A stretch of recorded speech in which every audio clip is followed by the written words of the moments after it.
people, welcome back to my channel. This is your Mama Sam. Hola mga amigo, amiga, kumare at kumpare. Kamusta kayong lahat? Sana lahat po kayo ay okay at safe ngayong araw na ito. At syempre kung ako naman ang tatanungin nyo, nakikita naman ninyo ang beauty ng Mama Sam ninyo. Fresh overload pa rin, di ba? Ganyan talaga kapag umiinom ka ng maraming vitamin C at saka syempre kumakain ka ng maraming hotdog. Dahil sa hotdog, nakakaloka ang beauty ng Mama Sam ninyo. So, yon. So, kamusta naman kayo mga amigo, amiga, kumare at kumpare? Sana lahat kayo ay okay na okay ngayong araw ng Sunday. So, happy Sunday po sa inyong lahat. And God bless you po. So, yon. So, kamusta naman ang eksena? Kung ako naman ang tatanungin ninyo, syempre masaya ako kahapon dahil sungkra na yun. Syempre, sayo-sayo, kembot-kembot ang Mama Sam ninyo doon sa Kausan Road na nakakaloka. Ang dami-dami mga bagets, dami-dami mga guwapo. Kaya,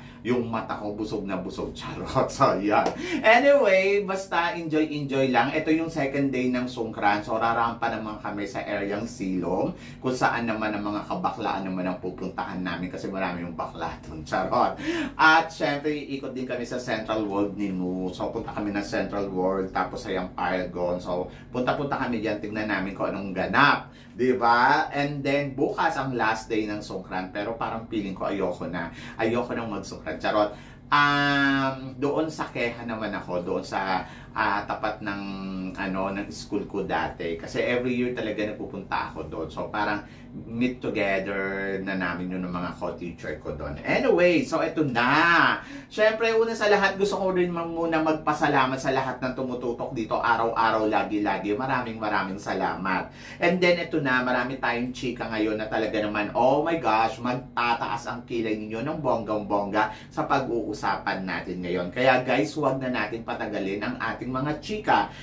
Mama Sam, anong masasabi mo sa head sa mga kandidata sa Binibining Pilipinas? Siyempre, ang ganda ng mga kuha nila. Lahat sila talaga plakado, pulido, yung mga posing nila, winner, tapos ang gaganda ng mga Binibini girls natin, no? 40 candidates sila. Talaga namang masasabi ko, iba talaga ang beauty ng Binibining Pilipinas, no? At nakita naman natin, yung mga pasabog ng mga girls, talaga namang pak na pak, plakado yung mga makeup nila, saka yung styling. Alam mo yung parang may taga-ayos talaga ang Binibining Pilipinas, tapos kukuha na lang sila ng photos. Isa nga sa napansin ko si Shenan Manzano, yung aking alaga na sobrang ganda.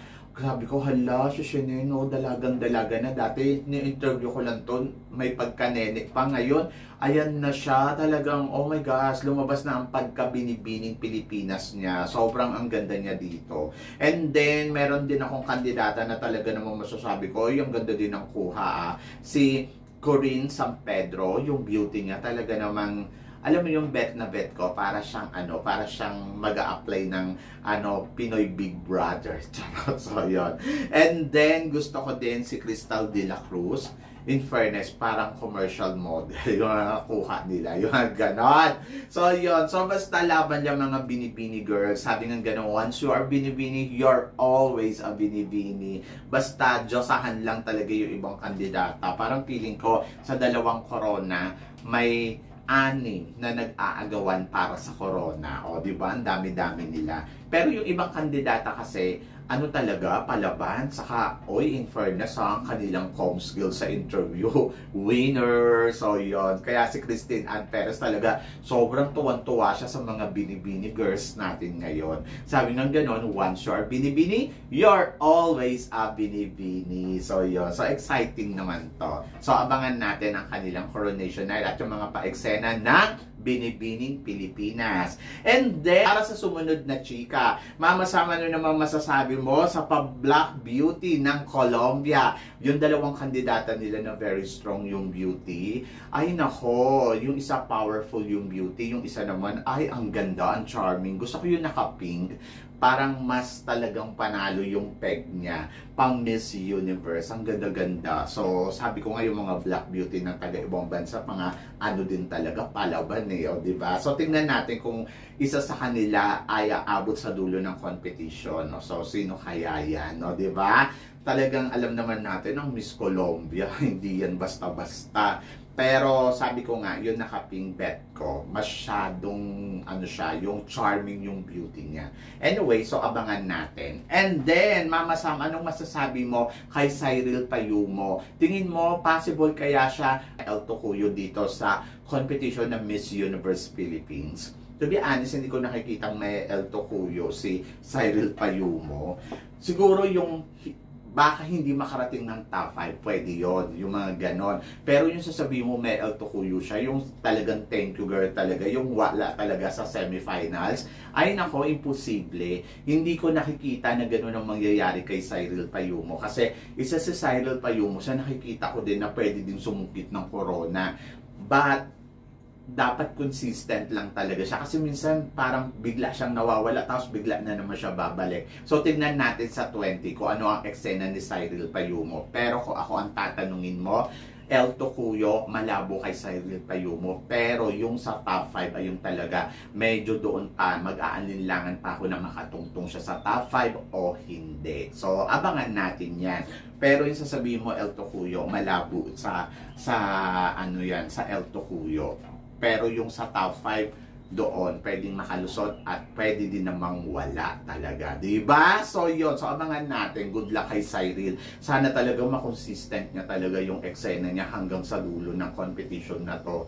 Kasi, kumbaga umangat na yung pangalan niya, nandoon na eh. So ang hihintay na lang natin yung mga pa-eksena ni Cyril in the future. So yan. And then, syempre, Althea, Mama Sam, ang bagong photoshoot ni Althea. Anong masasabi mo? Ay nako, syempre, ang lakas talaga na maka-Miss Supranational na to. Yung ngayon pa lang, ramdam mo talaga na, uy, pala ba ng isang Althea dito ha? Pero syempre, sana pa din mag-ano si Althea, syempre mag-practice ng com skills, and then yung pasarela, sana yun yung paghandaan niya ng todo-todo. Kasi alam naman natin dito sa Supranational, kabugan din to.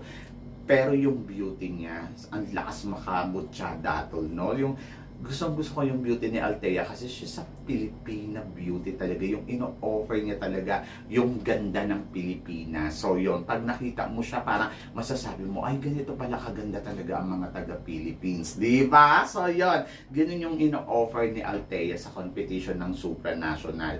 Kaya natutuwa ako sa tuwing nakakakita ako ng mga bagong photos ni Althea, ay talaga namang nasasabi ko, Althea, ikaw na. So, yan.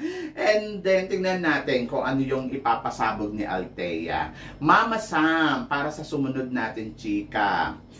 Si Miss Cainta na si Stacey Gabriel, tingin mo kamukha niya kaya si Miss Venezuela noon na nag-first runner-up sa Miss Universe? To be honest, oo, hawigan. Yung styling, parang ganon. Kaya lang kasi si Stacey kasi, ang ayoko kay Stacey, nagiging overconfident siya sa competition. Hindi ko alam kung napapansin ninyo yun. Yung parang minsan overconfident siya sa sarili niya. Hindi ko lang alam kung masaya lang talaga siya sa competition or hindi ko alam kung napapansin niya yon. Kasi minsan, di ba, hindi naman natin napapansin talaga kung nagiging yung kumpiyansa natin ay nasosobrahan na. Pero kasi, mas gusto ko na kalmado lang yung datingan. Yung parang mas humble yung dating. Ganon. Kasi syempre, kapag ikaw nag-overconfident ka sa competition, ang ending yan ay thank you girl. So, tandaan natin yan. Pero ako, si Stacey kasi yun yung kinakatakot ko eh, na baka mamaya bigla siyang mawala sa eksena. Sana ma-focus ni Stacey yung kanyang galawan dito. Yung mga tipong, alam mo yun, na ano, na makasabay siya ng todo-todo pagdating sa mga styling ng mga girls. Nakikita naman natin si Baguio, di ba? Isa to sa mga kahawig niya na talagang, oh my God, nakakaloka. Kasi si Baguio kasi talagang panalo talaga yung mga pa-eksena, yung mga pa-styling. Nakita naman natin kumakabog ng todo-todo. Si Stacey yung ina-expect ko na maggaganon, pero siya yung nawala sa eksena na hindi ko alam bakit biglang ano nangyari? Pero kung kumpiyansa ang pag-uusapan, malakas yung kumpiyansa talaga na meron ito si Stacey. And then yes, nararamdaman ko, hawig niya nga ang dating pambato ng Venezuela noon sa Miss Universe na naging first runner-up. Nakalimutan ko lang kung anong year to. Pero yes, hawig na hawig niya. So yan. And then Mama Sam, ano naman ang masasabi mo sa pa-swimsuit ni Miss Taguig dito sa Miss Universe Philippines? Sa bagong labas niyang photoshoot na nakatupis siya, ay nako, masasabi ko ang gorgeous niya dito. Yung alam mo yun, yung tipong parang siya, talagang hindi ko maitanggi na very Miss Universe ang ino-offer ng beauty nito ni Christy McGarry. Sobrang babaliw ako sa kagandahan niya at talaga namang kabog talaga yung beauty niya. Kung beauty ang pag-uusapan, talagang nandiyan talaga, nag-o-offer talaga siya ng total package. At masasabi ko, sabi ko nga, galingan lang talaga ni Christy McGarry. Kaya niya talagang ipanalo tong competition ng Miss Universe Philippines. And then, umariba lang to ng bonggang-bongga. Pwedeng-pwede na talaga sa international stage ng Miss Universe. Kasi, yung beauty na ino-offer niya, kakaiba talaga. Plus, nandoon ang ganda ng katawan, panalo ang eksena, yung mga mata, yung tingin, talagang pak na pak. Ito yung masasabi ko na talagang, Diyos ko, kung gusto natin makipagkabugat sa Miss Universe, padala na to ng bonggang-bongga. Alam niyo, sa totoo lang, kung mananalo si Christy McGarry, okay lang din ako. Kasi talagang nakikita naman natin na sobrang total package siya. So, sana lang talaga gumalaw-galaw konti. Diba? So, yun. Kasi yun yung kulang eh. Na magdadalawang isip kahit paano pag sa Miss Universe, ganito din yung eksena niya. Hindi din siya masyadong gumagalaw-galaw. Kaya nakakatakot. Pero ito din, hindi rin nagpakabog kahapon. Naglabas din ng bagong photoshoot din na talagang nakatupis itong si Victoria Velasquez Vincent sa kanyang bagong photo na talaga naman masasabi ko, ikaw na Victoria. Ang sexy ni Victoria dito, talagang masasabi kong kabog na kabog ang beauty niya na talaga naman, my God, my God, my God. So, ayaw magpaawat. So, si Victoria talaga isa sa mga masasabi ko din na eto din eh, pwede mo din talagang dalhin sa Miss Universe kasi yung haba ng mga bias, yung ganda ng katawan, and then yung eksena niya talaga itinutodo niya talaga yung laban niya. So, wala akong masabi. So, si Victoria na talaga yung parang wow! At hindi din naman ako nakukulangan kay Victoria kasi talagang nagpapakita talaga siya ng matinding laban niya dito sa Miss Universe Philippines. And tignan na lang natin, bahala na dyan sa kanila si Batman kung sino nga ba ang mananalo. Pero yung kay Christy McGarry kahapon at saka kay Victoria Velasquez Vincent sa mga photos na inilabas nila with two-piece, sabi ko sa inyo, winner. So, yan! And then, Atisa Manalo, Mama Sam, tingin mo, kulang pa ang lakas niya sa pasarela? I don't know kung nag-hold back lang ba itong si Atisa Manalo. Kasi ang alam ko kay Atisa, marunong naman to rumampa.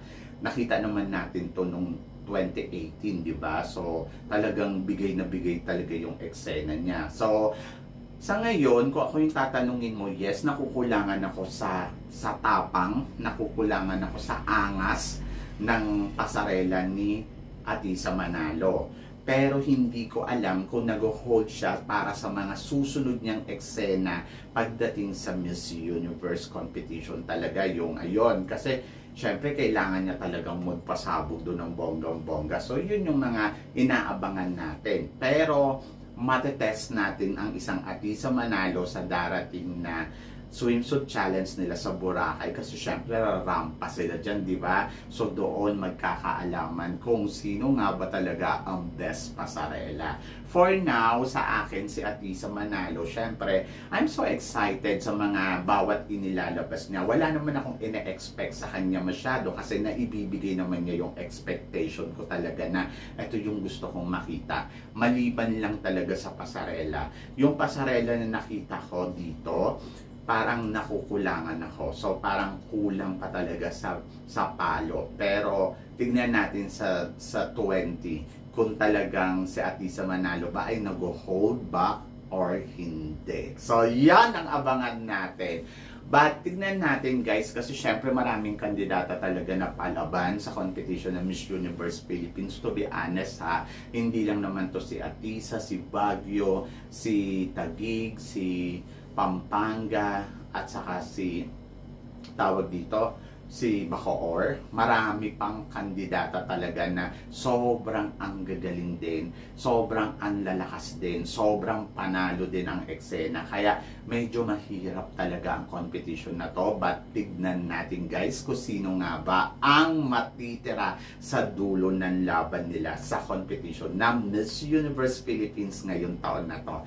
Are you excited guys? Kasi ako yes, sobrang excited ako sa mga gagawin nilang eksena. So, yon. So, alamin natin yan sa mga susunod na araw kung sino nga ba sa kanila ang papalo ng bonggang-bongga dito sa swimsuit challenge nila. So, yon. So, kayo guys, ano guys ang masasabi ninyo dito sa mga pinag-uusapan natin ngayon? So, please comment below para at least malaman ko naman kung ano naman ang chika mo sa mga pinag-uusapan natin ngayon. So, yun guys. Guys, maraming salamat syempre sa inyong lahat. So, walang sawang suporta at pagmamahal na binibigay ninyo syempre dito sa channel ko. At sa mga hindi pa po nakaka-subscribe dyan, please don't forget to click like and subscribe my channel. At i-click nyo na rin po ninyo yung notification bell para lagi kayong updated syempre sa aking mga chika. Sabi ng ganon, always keep smiling and always think positive lang. Walang imposible guys, magtiwala lang tayo sa itaas. Kaya guys, hanggang dito na lang,